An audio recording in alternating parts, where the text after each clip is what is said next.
Breaking news, a deadly car-to-car shooting still has part of the 91 freeway closed.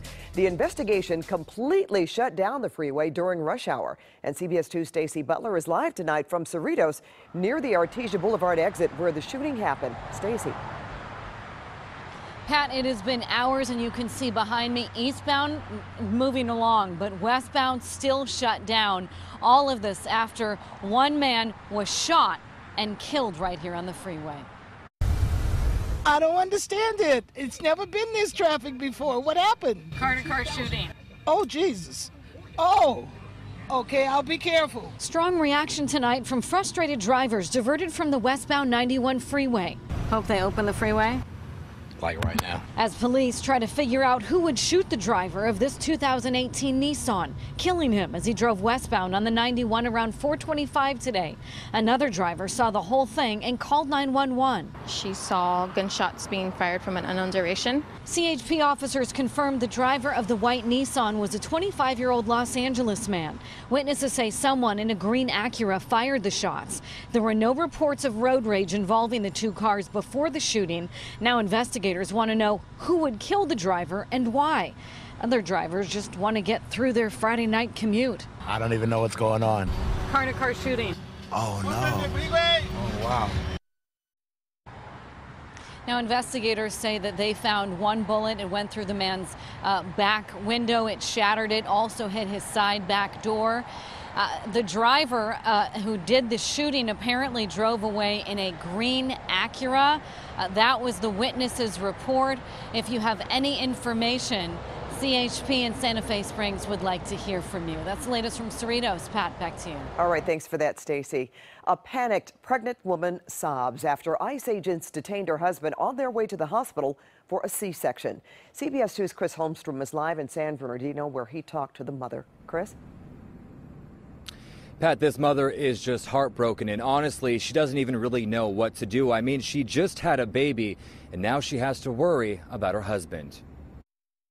Surveillance video shows Maria del Carmen Venegas emotional just hours before giving birth. The mother of 5 gave birth on Wednesday, the same day her husband, Joel Arona, was detained by ICE agents. She says she's doing bad at this moment, and that's when you most need your husband. It was Wednesday afternoon. Venegas was on the way to the hospital with her husband. She was heading there for a pre-planned C-section. Surveillance video shows them at the gas station when 2 cars surround her vehicle. She says they were ICE agents. She says they asked for her ID, so she got her ID and gave it to them. And then they asked about her husband's ID. She says he doesn't have his. She says that's when agents had him step out of the vehicle to check for weapons. When he got out, they put him into custody. You could see Venegas was hysterical and had no idea what was going on. She says her husband has no criminal history and that police have never stopped him and he's never had a ticket. Venegas was forced to drive herself to the hospital shortly after she gave birth to her baby boy. While he's physically okay, this mother is living a nightmare. She says, my husband needs to be here. He had to wait for his son for so long, and someone just took him away. And the family is working on finding an attorney. As for ICE, we have reached out to them, but we have not heard back. Reporting live from San Bernardino, I'm Chris Holmstrom, CBS 2 News. Well, the search continues tonight for a missing Castaic Middle School teacher. Administrators say Ruben Scherer was on campus Monday to set up his classroom, but he never returned. He's a new teacher at the school who moved here from the Bay Area. The school says his phones are disconnected and there's no family to check with. Health officials are warning that a tourist who had the measles visited several Santa Monica locations last week. The person stayed at the Sea Blue Hotel from Wednesday through Friday. The tourist then went to Earth Cafe and Chez Jay restaurant on Wednesday, Cora's Coffee Shop and Ivy at the Shore restaurant Thursday, and Lowe's Santa Monica Beach Hotel restaurant on Friday. Now, health officials say there's no risk from the food because it's spread through the respiratory system. But people who were at those locations should be on the lookout for symptoms, including fever, cough, and a rash. A short but wild chase of a Rolls Royce in Hollywood ends after several crashes and a standoff. And CBS 2's Tom Wade is live in Hollywood with details. Tom. And Pat, it was a wild pursuit. And as you can see just behind me, day or night, this is a very busy intersection here at Franklin near Highland. Well, this is where this all ended earlier and with a standoff. A Rolls-Royce is mangled during a short but dangerous police pursuit in Hollywood. It started at busy Hollywood and Highland in the heart of rush hour. Bicycle police believe the guy stole the Rolls and tried to pull him over. It all ended in about 5 minutes here on Franklin near the Hollywood Bowl. Police say the driver sideswiped two vehicles. One of them belonged to an LA DWP worker. The Rolls-Royce was just kept on coming straight at me. He came at me in a beeline. I didn't understand why he didn't swerve out of the way. LAPD officers say after the Rolls slammed into the two trucks, it was out of commission, but the driver would not come out. Police were able to identify the guy and call his family. We reached out to him on the phone and were able to talk to them and have him come out of the vehicle and helped us de-escalate the situation and have him step out, and he was taken into custody without incident.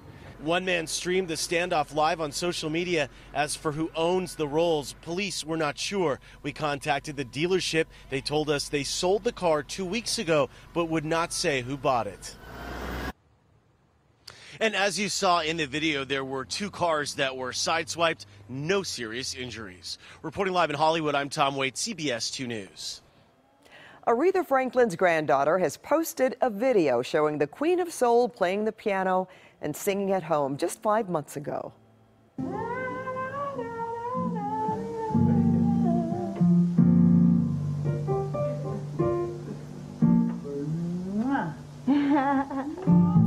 Funeral plans have now been announced. The service for Aretha Franklin will be held 2 weeks from today in Detroit for family and friends.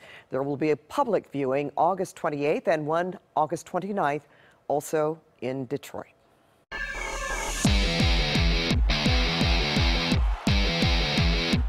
The Rams are getting ready for their home preseason opener against the Raiders. You can watch the game right here on CBS 2. And if you're heading to the stadium, CBS 2's Greg Mills has some tips for you. He's live in Exposition Park. You're having too much fun today, Greg. We are having fun out here, Pat, I'll tell you. Hey, a lot has to do with stadium renovation, but the Rams are just trying to make things a little easier, a little smoother for the fans who are coming out tomorrow. The LA Rams are Super Bowl contenders. Their stadium, the LA Coliseum, is a work in progress. It looks like it's going to be something special. They're applying 2018 standards to a 1923 classic. The stadium is not the only Rams remodel. Rams ticket policy is too. Mobile or physical tickets only for Rams games. No more printed home tickets. One way to get mobile tickets, click on the Rams app. A couple more clicks and you are set. This new policy begins tomorrow with the Rams game against you-know-who. The Raiders! Yeah, but this isn't the Raiders' home anymore. Like it says there, Rams house. Rams rules in their house. Leave your Gucci bag home. Here, it is clear bags only, like this. I think it's a good idea that they did that. And as the sign says, Figueroa is closed tomorrow from noon to 6. Get here early and enjoy the Rams Fan Fest. A popular spot for pics is right here. Workers getting the Fan Fest area ready. Going to be music, interactive games, complete a pass to Jim Hill. Is this Pat Harvey or Jared Goff? I just can't tell. Jim himself goes for the pitch instead of the pass. Hey, whatever works. Now, Jim played, of course, for the Chargers and the Packers. I believe Garth did survive the night, but Pat, I'm telling you, from now on, you are the arm. Back to you. Oh, that is so funny. Thank you, Greg. And yes, Garth did survive. And of course, you can watch the game tomorrow right here on CBS 2. Our pregame coverage starts at 12:30 p.m. We'll hear from Rams head coach Sean McVay, too, on what he wants to see from the team. That's still ahead. Plus this. A South LA man suffers 2 strokes, leaving him bedridden. Now his wife is fighting the insurance company to get him the skilled nursing care she says he needs. And look at this. Flash floods hit the Cranston fire burn area. Yeah, we'll be hearing from the Rams coach, and Pat and Jim will be hearing from my lawyers. Coming up, the weather, it's on the way.